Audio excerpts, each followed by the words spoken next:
ভাইৰ বেহিনী বুলি যে কয় মানুহজন নৰেন্দ্ৰ মোদী ডাঙৰীয়া তেখেতে আমাক কৈছিলে যে আমাক ভোট দিয় আমি মেহেংগা হটাएंगे বুজিলে আমি মূল্য বৃদ্ধি ৰোধ কৰিম কিন্তু বস্তুৰ দাম কমিলে নে বাঢ়িলে এটা মুৰ্গীৰ দিন 2 টকাত কিনি খাইছে এটা কি টকা 8 টকাৰ পৰা 10 টকা তাকো ব্ৰইলাৰ মুৰ্গী হয়নে নহয় হয় এক কেজি লবণ নিমখ 2 টকাত কিনি খাইছে এটা কি টকা দাম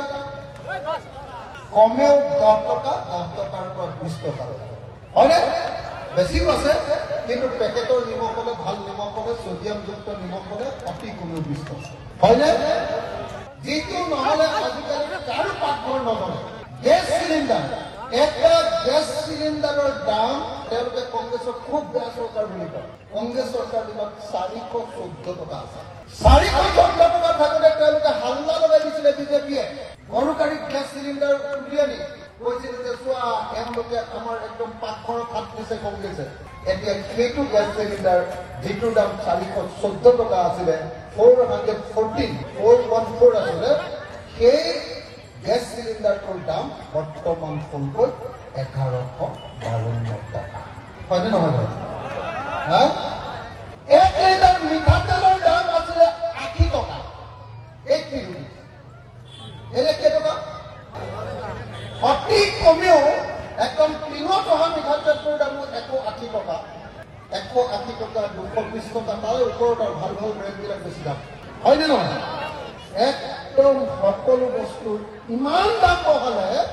যে কোনো পৰ্যায়ে কোনো মানুহে কেতিয়াও শান্তি দিকে থাকিব নাপায় যেতিয়া এইবিলাক কথা কওঁ অখিল গগৈ যেতিয়া কওঁ যে আপোনালোকে মূল্য বৃদ্ধি কৰিছে তেতিয়া কয় যে অখিল গগৈ মুছলমানৰ হয়নে নহয় কয় বোলে অখিল গগৈৰ নামটো সলাই অখিল উদ্দিন বুলি কৰি দিব লাগে হয়নে নহয় কয়নে নকয় কয় যিকোনো এটা কথা ক'লে তেওঁলোকে এতিয়া হুলস্থুল লগাই দিয়ে বিজেপি চৰকাৰে হুলস্থুল লগাই দিয়ে যদি কওঁ যে বিজেপি চৰকাৰে এই কামটো বেয়া কৰিছে পেট্ৰলৰ দাম ইমান বঢ়াই দিলে খুব বেয়া কৰিছে তেতিয়া লগে লগে ক'ব যে ই মুছলমানৰ এটা হয়নে নহয় এতিয়া মানে কিবা এটা কথা ক'লে তেওঁলোকে অকল হিন্দু মুছলমানৰ কথা কয় অকল হিন্দু মুছলমান যদি বিজেপি 2026 আমি হৰুৱাব নোৱাৰো তেতিয়াহ'লে অসমৰ মানুহে শান্তিৰে জীয়াই থকাটো অসম্ভৱ হয়নে নহয় অশান্তি কৰি পেলাইছে নে নাই আমাৰ জীৱনবিলাক হয়নে নহয় আপোনালোকৰ সংখ্যালঘু মুছলমান ৰাইজকটো অশান্তি কৰিছে আমাৰ হিন্দুসকলক আমাৰ খ্ৰীষ্টানসকলক আমাৰ শিখসকলক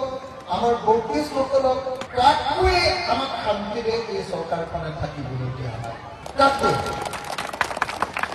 আপুনি যিকোনো সময়তে এবাৰৰ কাৰণে যিকোনো এজন ব্যৱসায়ী আপুনি ফুটপাথত দোকান দিয়া মানুহজন সপ্তাহত বজাৰ কৰিবলৈ যোৱা মানুহজন আপোনালোকৰ এই বজাৰখনৰ সৰু দোকান দিয়া এজন দোকানী বৰপেটাৰ ৰোডত থকা ডাঙৰ দোকানী এজন গুৱাহাটীতে থকা যিকোনো এজন দোকানী ব্যৱসায়ী বেপাৰী আপুনি এবাৰ সুধি চাওক যে বিজেপি চৰকাৰৰ দিনত আপোনালোকৰ উন্নতি হৈছে নে বেয়া হৈছে সকলোৱে একেমুখে ক'ব যে বিজেপি চৰকাৰে আমাৰ ব্যৱসায়টো ধ্বংস কৰি পেলালে হয়নে নহয় সকলোৱে সেইকাৰণে মই আপোনালোকক স্পষ্টকে এটা কথা ক'বলৈ আহিছোঁ যদি অসমৰ পৰা বিজেপিৰ চৰকাৰক সঁচাকে খেদিব খোজে অসমৰ মুছলমান মানুহে AIDF-কো আপোনালোকৰ সমাজখনৰ পৰা খেদিব লাগে খেদিব নে নেখেদিব মই নাজানো খেদিব নে নাই সঁচাকে খেদিব নে নাই